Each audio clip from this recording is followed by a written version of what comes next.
Marcus Blake was a man who preferred to stay away from the limelight and did not seek validation from others.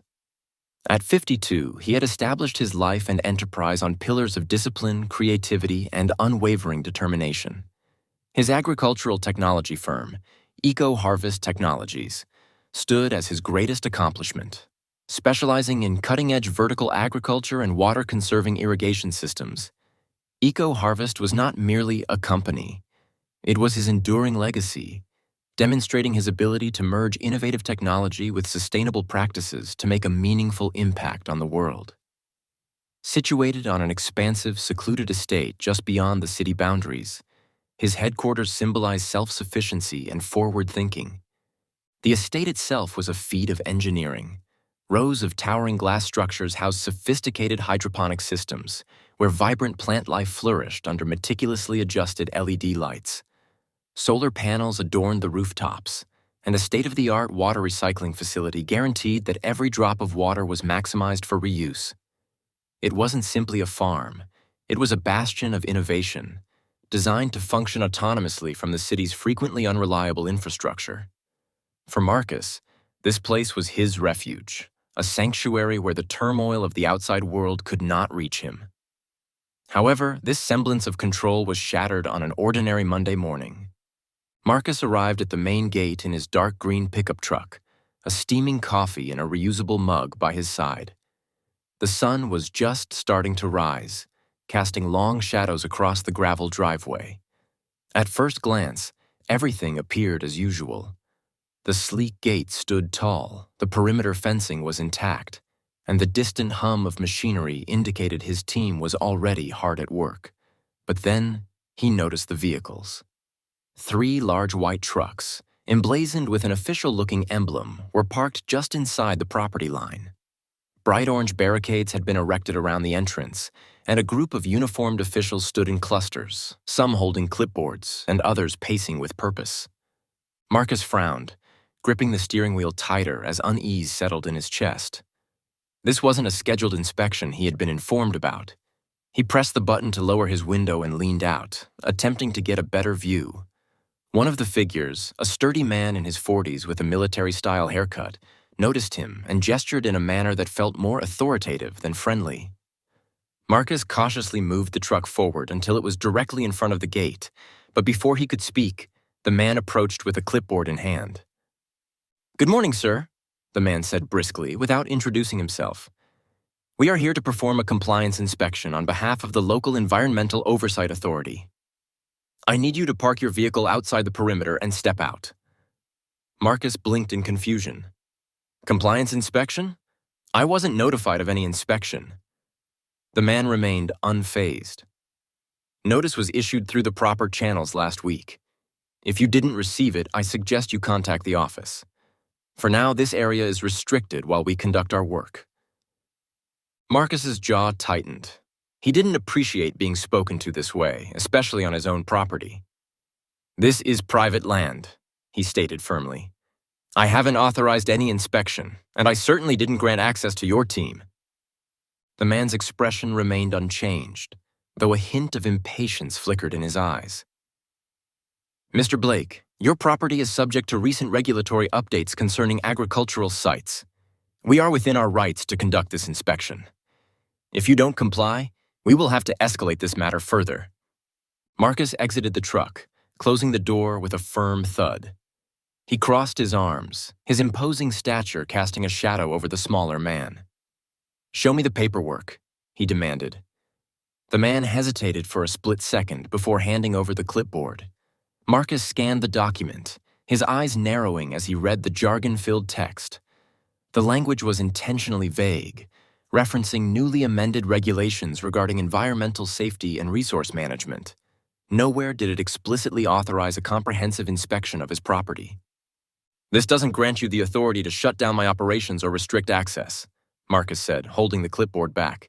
"You're overstepping." The man offered a faint smile, though it lacked warmth. "With all due respect, sir, that's not your decision to make. Now, if you'll excuse me, we have work to do." He turned and walked away before Marcus could respond. Frustration welled up inside Marcus as he watched the group disperse across his property. One team was unloading equipment from the trucks, while another was already setting up what seemed to be measuring devices near his water recycling tanks. The sheer audacity of their actions left him momentarily stunned. He took out his phone and called his operations manager, Emily Carter, who was already on site. "Emily, what's happening?" he asked as soon as she answered. "I was about to call you," she replied, her voice tense. "These officials arrived about an hour ago. They claim we're under inspection for non-compliance with environmental standards. I've been trying to get answers, but they're not providing much information. Keep an eye on them." "I'll handle this," Marcus said firmly. He ended the call and walked toward the nearest group, his boots crunching against the gravel. His mind raced as he weighed his options. These people weren't just inspectors. They were too organized, too confident. This wasn't a routine check. It was an ambush. As he approached the group, a tall woman with a stern expression stepped forward to intercept him. "Mr. Blake, I'm Olivia Bennett, the lead supervisor for this inspection. I understand you have concerns, but I assure you everything we're doing is in accordance with the law." "Law?" Marcus shot back. "You think legal jargon gives you the right to trespass on my property? I want this shut down immediately." Olivia smiled thinly, though there was a hard edge in her eyes. "With all due respect, Mr. Blake, that's not how this works. You're welcome to consult your legal counsel, but until then, I suggest you let us do our job." Marcus clenched his fists, the gravity of the situation weighing heavily on him. This wasn't just about compliance or regulations. Something far more calculated was at play, and he was determined to uncover it. Marcus spent the next several hours trying to gather his thoughts and make sense of the unfolding events. After the confrontation at the gate, he walked the perimeter of his property, carefully monitoring the so-called inspectors.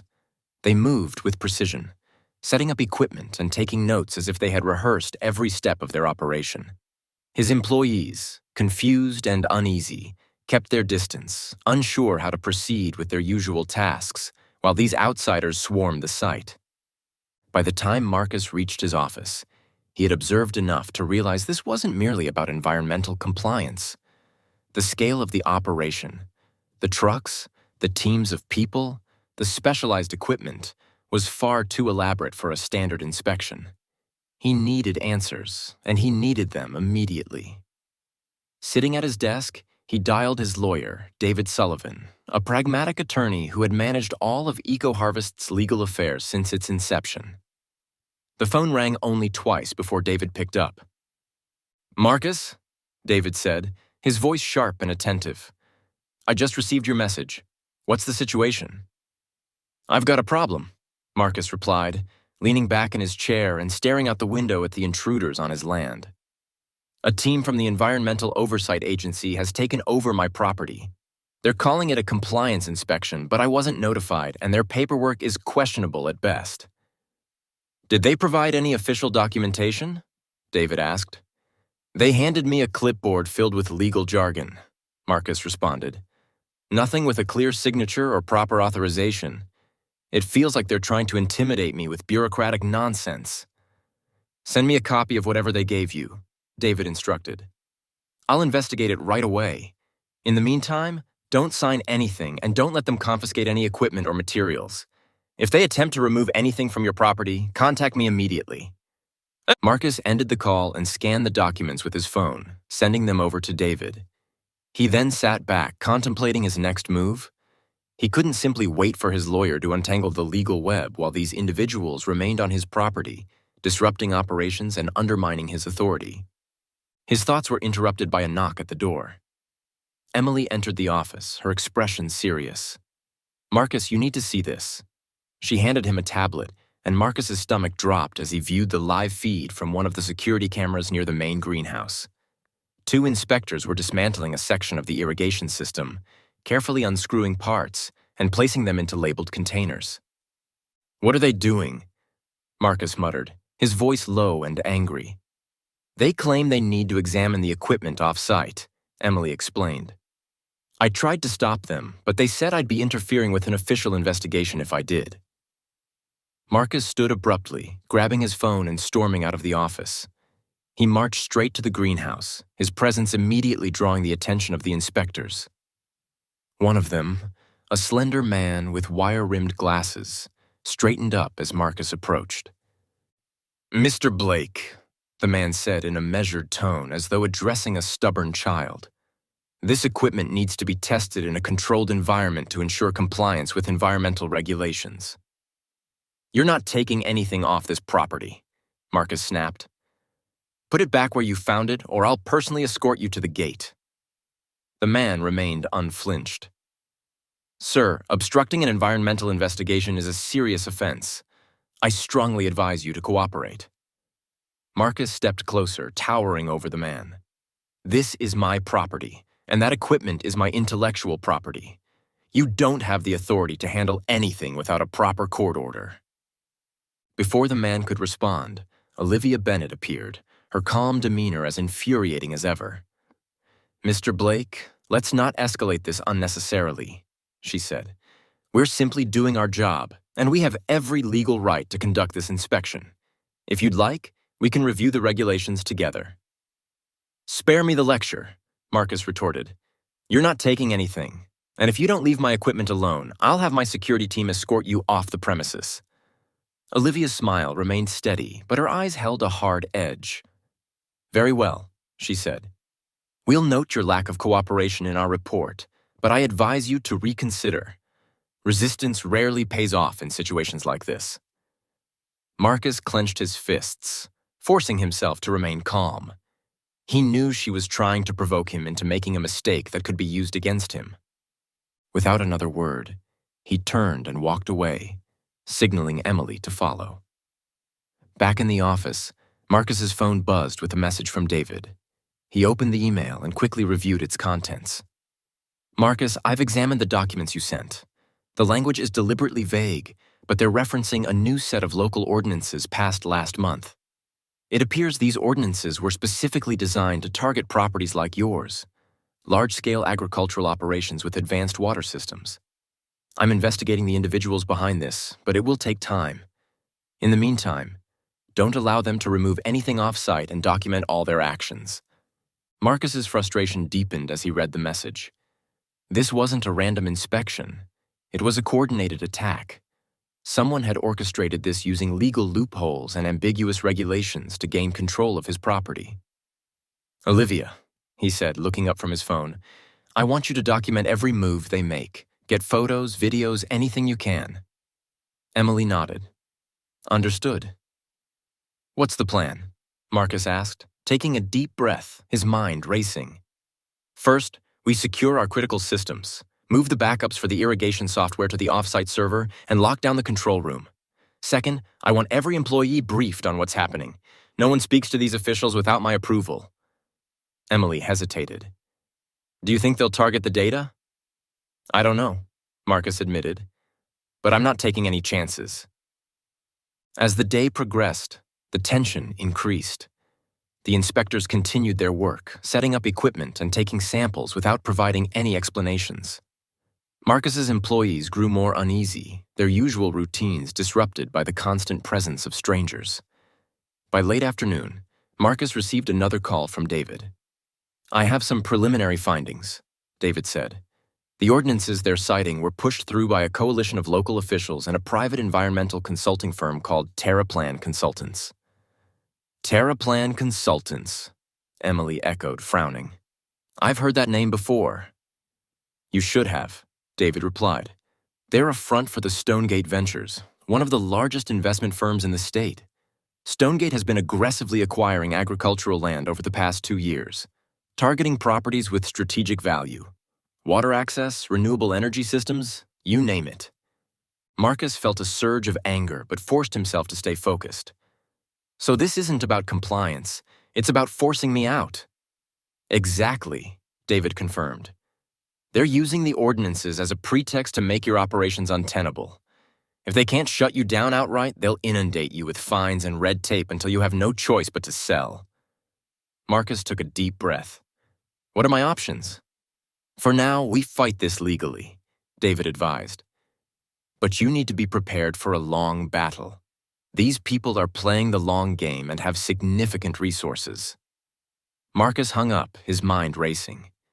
He had worked too hard to let his company be taken from him. Whatever it took, he was going to fight back, and he wasn't going to play by their rules.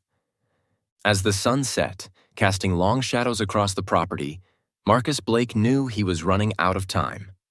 The inspectors showed no signs of ending their operations. Instead, their activities became more invasive. Teams were now scattered across key areas of his facility, photographing equipment, recording data, and dismantling minor components under the guise of environmental assessment. Marcus paced his office, strategizing. David Sullivan's earlier revelation that a powerful investment group was likely behind this operation had confirmed his suspicions. This wasn't just an inspection. It was a calculated attempt to dismantle his business piece by piece. Whoever was orchestrating this wanted him out of the way entirely. His thoughts were interrupted by Emily, his operations manager, who burst into the room, her face etched with frustration. "Marcus, we've got a bigger problem," she said, slamming a tablet onto his desk. "They've started accessing the main water recycling system. They claim they need to take samples directly from the filtration tanks. I tried to stop them, but they threatened immediate fines if I refused." Marcus glanced at the live feed on the tablet, which showed two inspectors in hazmat suits near the water tanks. One was preparing to drill into the filtration system while the other scribbled notes onto a clipboard. "This is getting out of hand," he muttered, grabbing his jacket and heading toward the door. "I'm putting an end to this now." Emily followed closely as they made their way across the property. The atmosphere was tense, with employees huddled in small groups, whispering to each other as they watched the outsiders at work. The usual hum of productivity had been replaced by a heavy silence that felt oppressive. When Marcus reached the filtration tanks, he found Olivia Bennett waiting for him. She stood with her arms crossed, her sharp suit immaculate despite the industrial grime surrounding them. "Mr. Blake," she said smoothly, her tone oozing feigned politeness. "I trust you're here to cooperate this time." "What are you doing?" Marcus demanded, pointing at the man drilling into the tank. "You have no right to tamper with my systems. Shut it down now." Olivia raised an eyebrow, seemingly amused by his outburst. "We're within our rights to collect water samples under the current compliance regulations," she stated. "Your filtration system is a critical part of this inspection. If it's found to be non-compliant, we'll have to take further action." Marcus stepped closer, his voice low and menacing. "If you damage that system, you'll be personally responsible for replacing it, and I'll ensure the courts hear about every single violation you've committed today." For a moment, Olivia's mask slipped. Her smile faltered, and a flicker of annoyance crossed her face. Quickly, she recovered, gesturing to the technician to halt the drilling. "Very well," she said, her voice icy. "We'll document your refusal to cooperate and include it in our report. But I assure you, Mr. Blake, this won't end well for you." Marcus ignored her, turning to Emily. "Get security to lock down this area. No one touches these tanks without my explicit permission." As they walked back toward the main building, Emily spoke in a low voice. "Marcus, this isn't just about compliance anymore. They're testing you, seeing how far they can push." "I know," Marcus replied, "and I'm not going to let them win." Later that evening, as the inspectors packed up their equipment for the day, Marcus gathered his core team in the conference room. The mood was grim, but determination filled the air. "We're under attack," Marcus began, his voice firm. "This isn't just an inspection. It's a coordinated effort to cripple our operations and force us out. I've spoken with David, and we have a legal case, but that won't be enough. These people have money, connections, and time on their side. We need to be smarter, faster, and tougher than they are." "What's the plan?" one of his senior engineers asked. "First, we secure our systems," Marcus replied. "I want all critical data backed up and moved to the off-site server. Lock down access to the control room and disable any external connections they could exploit. Second, we document everything. I want photos, videos, timestamps, anything that shows what they've done here. Emily, that's your job." Emily nodded. "Already on it. I have security footage and logs from today. I'll ensure everything is backed up." "Good," Marcus said. "Now we need to identify who we're dealing with. David mentioned an investment group with a vested interest in taking us down. I want every connection they have to local officials, every name tied to those ordinances, and every company they've targeted before. If we can expose them, we'll have a fighting chance. As the meeting concluded, Marcus felt a renewed sense of purpose. He wasn't just defending his business, he was fighting for everything he had built and believed in. However, the next morning brought an even greater escalation. When Marcus arrived at the property, he discovered that the barricades from the previous day had been replaced with heavy-duty fencing. Signs warning of restricted access were posted every few feet, and a new team of inspectors was already at work. One of them approached Marcus as he exited his truck, handing him an envelope with a red seal. "This is a cease and desist order," the man said curtly. "Effective immediately. All operations on this property are suspended pending further investigation." Marcus tore open the envelope, scanning the document inside. The order cited vague claims of environmental violations and safety concerns, clearly another tactic to force him into submission. "This is nonsense," he said, crumpling the paper in his hand. "I suggest you take it seriously. Failure to comply will result in fines and potential legal action," the man replied. Marcus clenched his jaw, fighting the urge to lash out. He knew this was exactly what they wanted, to make him lose control and commit a mistake they could exploit. Instead, he took a deep breath and turned to Emily, who had just arrived. "Get David on the phone," he ordered. "I want an emergency injunction filed today and contact security. No one enters or exits without my approval." As the day progressed, the tension escalated. Employees began receiving calls from anonymous numbers offering incentives to leave eco-harvest and seek other opportunities. Some of the younger staff, already shaken by the inspector's presence, started to waver. By late afternoon, Marcus received another alarming update. One of his engineers, Noah Parker, had discovered that several key pieces of equipment had been tagged with tracking devices, hidden beneath panels and out of sight. "They're watching us," Emily reported, her voice filled with quiet anger. Marcus nodded, his expression hardening. "Then it's time we watched them back." That night, Marcus stayed late, reviewing every piece of information his team had gathered. The evidence was mounting, but so was the pressure. He knew the coming days would push him to his limits. But if they thought they could intimidate him, they were sorely mistaken. This was his land, his company, and his fight, and Marcus Blake was a man who never backed down. 3 days had passed since the so-called inspectors invaded his property, disrupting operations, tagging equipment, and unsettling his employees. The once thriving hub of innovation at eco-harvest technologies now felt more like a besieged fortress.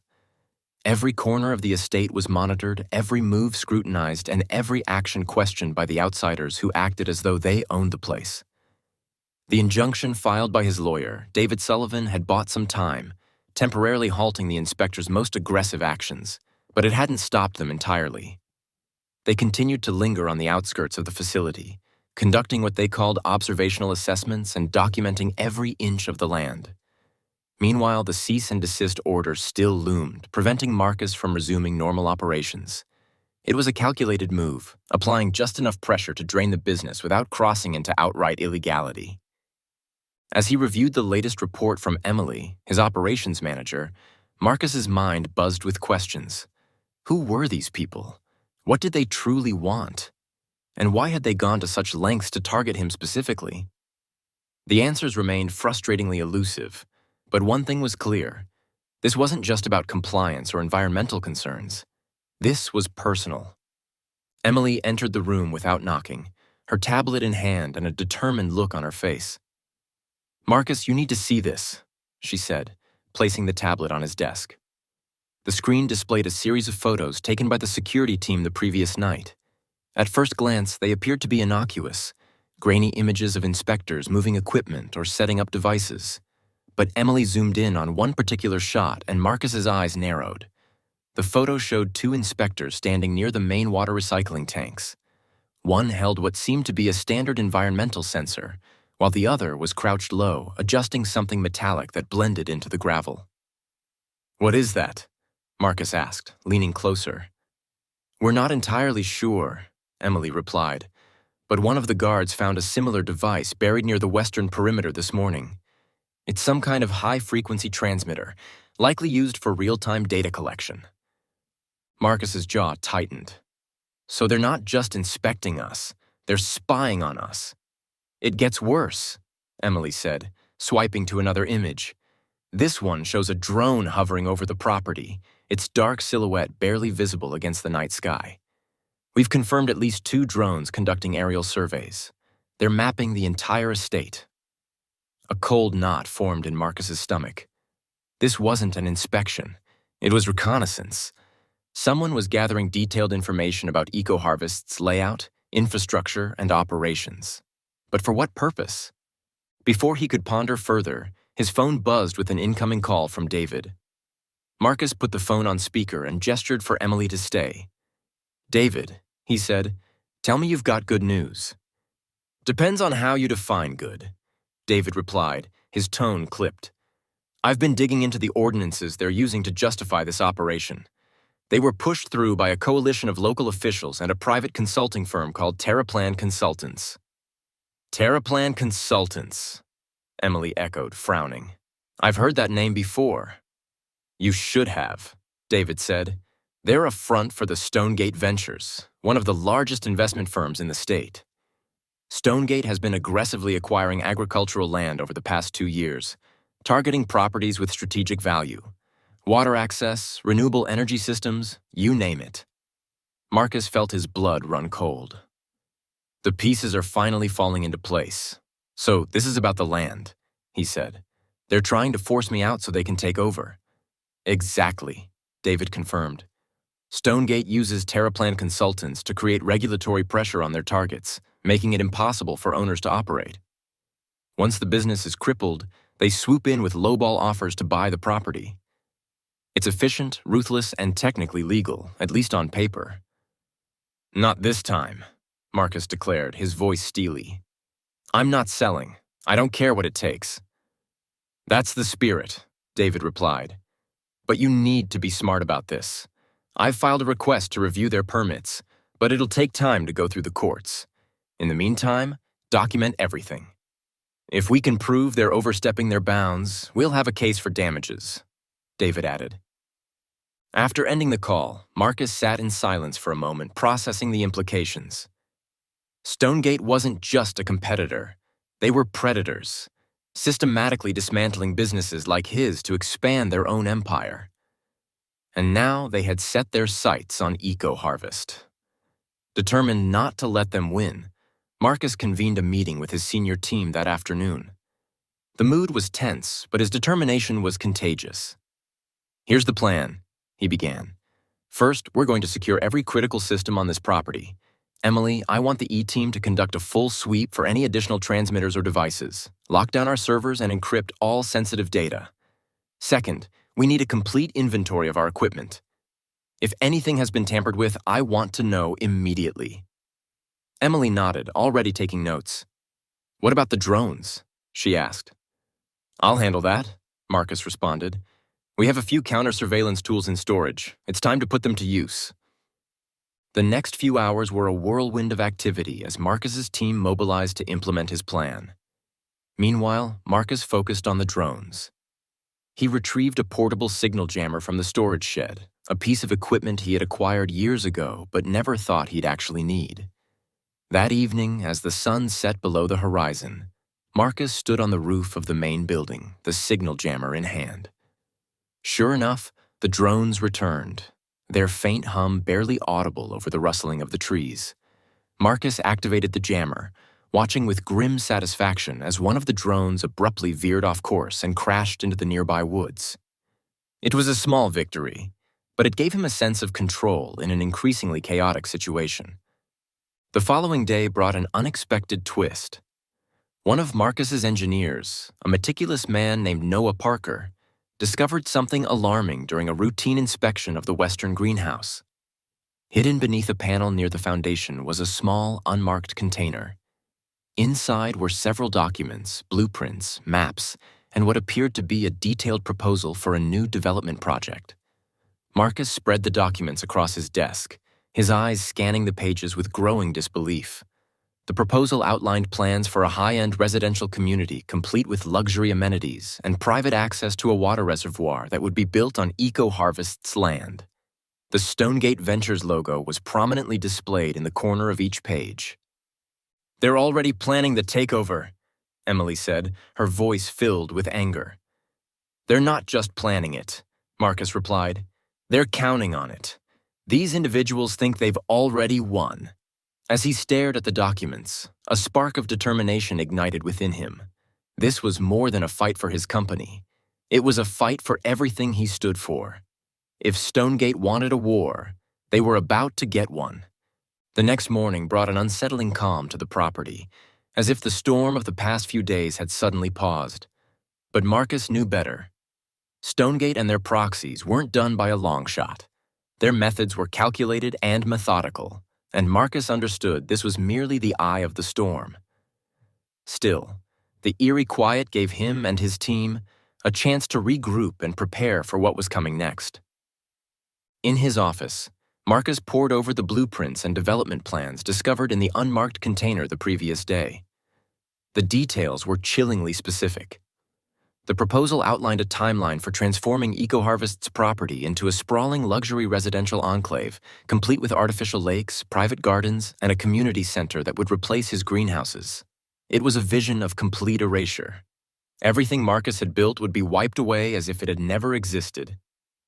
"They've already decided we're finished," Marcus muttered to himself. Emily entered the office without knocking, a grim look on her face.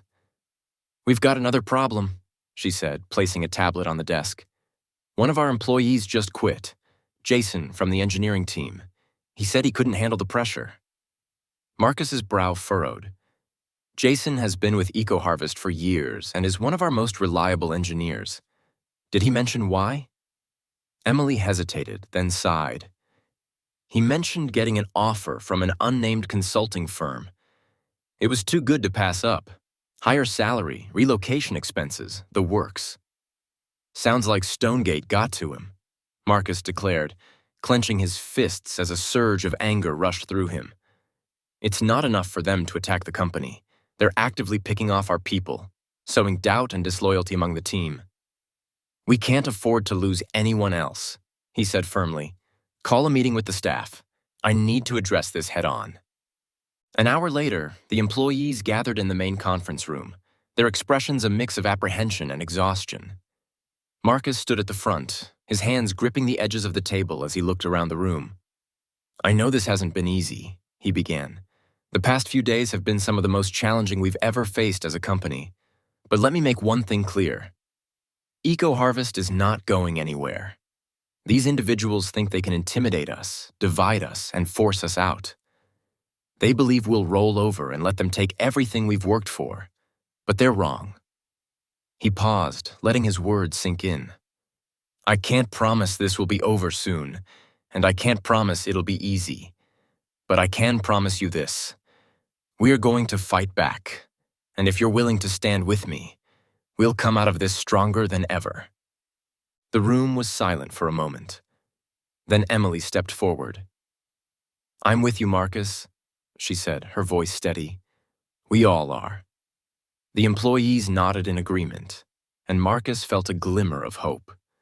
They weren't giving up. Not yet. However, any sense of relief was short-lived. That evening, a new threat emerged. Marcus was in the control room with Emily, reviewing security footage when an alert flashed across the monitor. One of the motion detectors near the northern perimeter had been triggered. Marcus clicked on the feed, and his stomach tightened at what he saw.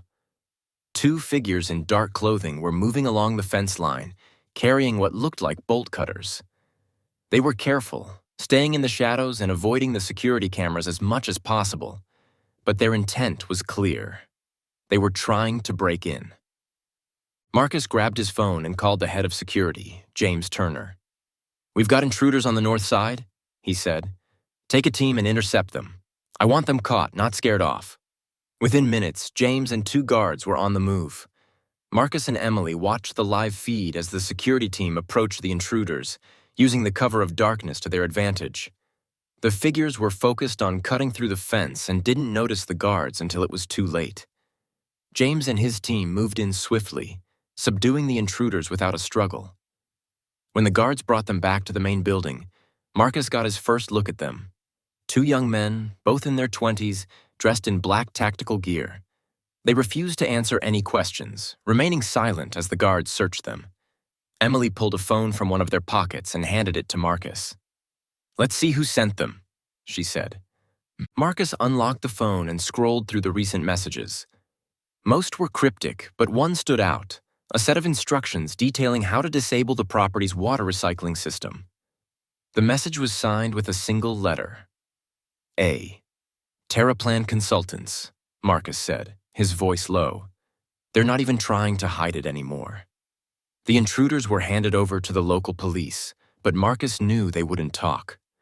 Whoever sent them would ensure they stayed silent. Still, the incident was a clear escalation. Stonegate wasn't just applying pressure anymore. They were moving towards sabotage. The next morning, Marcus called David to update him on the situation. "They're getting desperate," he said. "They sent people onto my property last night to try to disable the water system." David sighed. "That's a bold move, even for them. Did you get any evidence?" "We caught the intruders and found instructions on their phone," Marcus replied. "But I doubt the police will pursue it.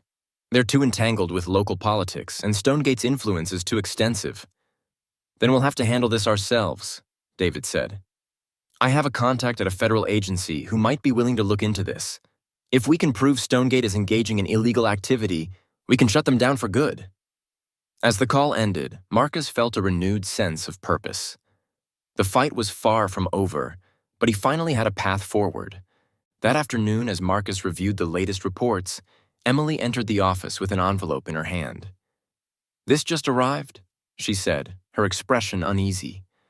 Marcus opened the envelope and found a single piece of paper inside.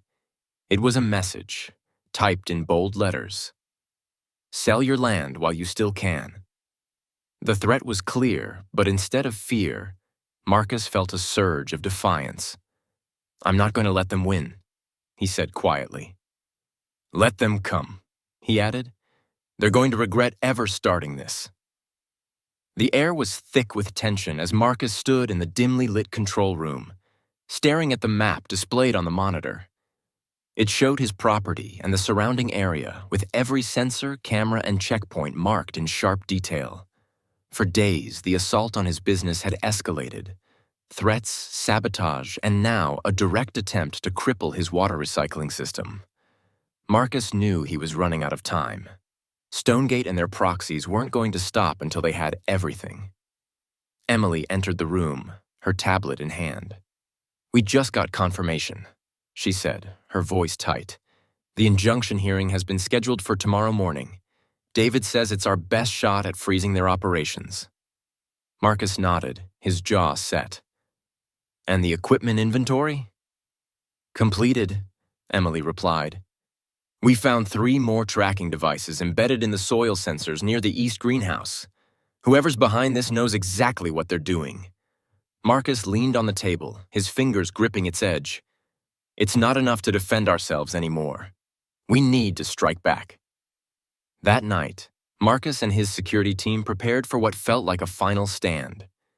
They reinforced the perimeter, adjusted the cameras to eliminate blind spots, and conducted a thorough sweep for any remaining devices.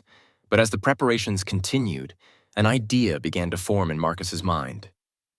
"They're mapping us," he said, pacing the control room, "tracking every system, every weak point. But what if we use that against them?" Emily frowned. "What do you mean?" "We feed them false data," Marcus explained. "If they're relying on these transmitters to monitor our operations, we can manipulate what they see, make them think they found a critical failure or, even better, a violation severe enough to backfire on them." Emily's eyes lit up with understanding. "You mean set a trap?" "Exactly," Marcus agreed. "If we can create the appearance of a catastrophic compliance issue, they'll act on it. And when they do, we'll catch them in the act." Over the next several hours, Marcus's team worked tirelessly to implement the plan. Using the transmitter Stonegate had planted, they crafted a data stream that simulated a breach in the property's containment systems. It was a delicate balance, convincing enough to draw attention, but not so obvious that it appeared staged. By midnight, everything was in place. Marcus sat in the control room, watching the monitors as his team monitored the perimeter. The tension was palpable. This plan had to work.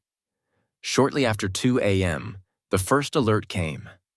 A vehicle had stopped near the southern perimeter just outside the range of the security cameras.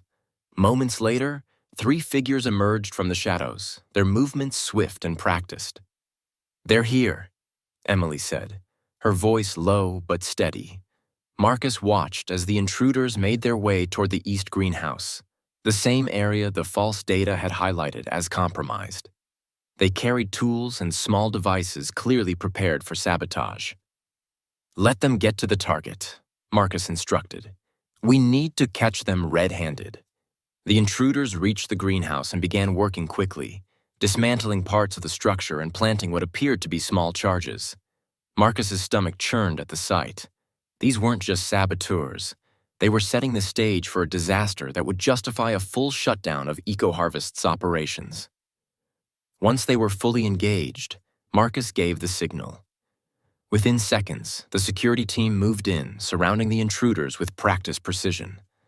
Flashlights illuminated the scene, and the men froze, their hands raised as armed guards closed in.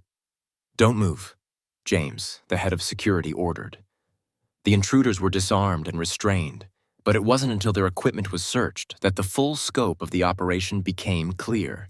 Among their tools were devices designed to simulate chemical leaks and soil contamination, enough to fabricate evidence of environmental violations severe enough to destroy Marcus's company. "Call the police," Marcus ordered, his voice cold, "and make sure David gets copies of everything we found." By the time the authorities arrived, the evidence was overwhelming. The intruders refused to speak, but their equipment told the story clearly enough. Marcus handed over the data from the tracking devices, the footage from the night's events, and the fake development plans they had left behind during their earlier intrusion. The next morning, Marcus and David arrived at the courthouse, armed with enough evidence to turn the tables on Stonegate. The hearing was tense, with Stonegate's representatives arguing that the compliance measures were necessary for public safety. But when David presented the footage and documentation, their defense began to crumble. "They fabricated violations, planted devices, and sent agents onto my client's property to sabotage his operations," David stated, his voice cutting through the courtroom. "This isn't about compliance or environmental safety. This is about greed." The judge reviewed the evidence with a furrowed brow before turning to Stonegate's attorney. "Do you have an explanation for this?"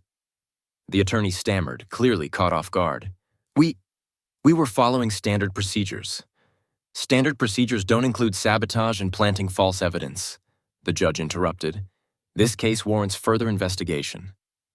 By the end of the hearing, Marcus had secured not only an injunction against Stonegate's activities, but also an order for an independent investigation into their practices. It was a decisive blow that shifted the momentum firmly in his favor. As he left the courthouse, Marcus felt the weight of the past week begin to lift. The fight wasn't over, but for the first time, he had the upper hand. Stonegate had underestimated him, and now they were paying the price. "This isn't just about winning," he said to David as they walked to the car. "It's about ensuring they can't do this to anyone else." David nodded. "And that's exactly what we'll do." The days following the hearing were a whirlwind of activity. Marcus Blake had won a critical battle, but the war was far from over. The injunction against Stonegate meant the immediate pressure on EcoHarvest had eased, and the independent investigation into their practices had sent shockwaves through their carefully constructed facade. Still, Marcus knew Stonegate wouldn't retreat quietly. Corporations like Stonegate didn't admit defeat. They adapted, regrouped, and struck back harder. Back at EcoHarvest, the atmosphere was cautious but hopeful. Employees who had been on edge for weeks now walked the grounds with a renewed sense of purpose. The constant presence of saboteurs and inspectors had lifted, and operations were beginning to return to normal. Yet the scars of the conflict were still visible. Dismantled equipment, reinforced fences, and tightened security measures were stark reminders of the battle they had fought. Marcus gathered his senior team in the conference room for a final debrief. "We've taken the first step," he began, his tone resolute. "The injunction gives us room to breathe, and the investigation into Stonegate will expose their methods. But make no mistake, this isn't over. We need to stay vigilant." Emily, seated to his right, nodded. "We've implemented a comprehensive security protocol. Every system is being monitored in real time, and all employees are undergoing additional training on how to handle potential threats." "Good," Marcus said. "But we can't just play defense. If we want to protect EcoHarvest long-term, we need to take the fight to them." The team discussed plans to expand EcoHarvest's influence and partnerships. By aligning with other independent agricultural companies and environmental organizations, they could create a network strong enough to resist corporate predators like Stonegate. It wasn't just about protecting EcoHarvest anymore. It was about setting an example and helping others stand up to similar threats. 2 weeks later, the investigation into Stonegate yielded its first major breakthrough. Federal agents raided TerraPlan Consultants' offices, uncovering a trove of documents that detailed their coordinated efforts to destabilize targeted businesses. The plans for EcoHarvest's takeover were just the tip of the iceberg. Dozens of other companies had been similarly attacked, their land and resources siphoned off under the guise of regulatory enforcement. The news spread quickly, tarnishing Stonegate's reputation and triggering lawsuits from affected business owners. For Marcus, it was a moment of vindication. Watching the public backlash unfold, he felt a deep sense of satisfaction. Stonegate had finally been exposed for what they were: predators who hid behind bureaucracy and influence. But the victory wasn't just about taking down Stonegate. It was about what came next. 1 month after the hearing, EcoHarvest hosted an open house event, inviting local officials, business leaders, and community members to tour the facility. Marcus stood near the entrance, greeting visitors and explaining EcoHarvest's mission. The event was a success, showcasing not only the company's innovations, but also its resilience. As the day wound down, Emily approached Marcus with a small plaque in her hands. She handed it to him with a smile. "I thought this would be a good addition to the property," she said. Marcus turned the plaque over, reading the engraved words. "Here stands a company that refused to yield." He smiled, feeling a surge of pride. "It's perfect," he said, motioning for her to help him mount it near the main greenhouse.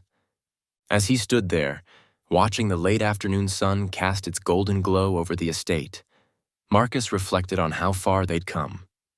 EcoHarvest wasn't just a business. It was a testament to the power of standing firm against impossible odds. The battle with Stonegate had cost him dearly: time, resources, and peace of mind. But it had also strengthened his resolve and revealed the depths of his team's loyalty and determination. For the first time in weeks, Marcus allowed himself to relax. The battle was over, but the lessons it had taught him would endure. EcoHarvest was stronger than ever, and so was he. As the last of the guests departed, Marcus walked the estate alone, taking in the sights and sounds of his land. The hum of the irrigation systems, the glow of the greenhouses, the distant chatter of his employees. It was a symphony of resilience and hope. Though he knew challenges would arise again, he was ready for them. After all, this was his land, his legacy, and his fight, and Marcus Blake was a man who never backed down.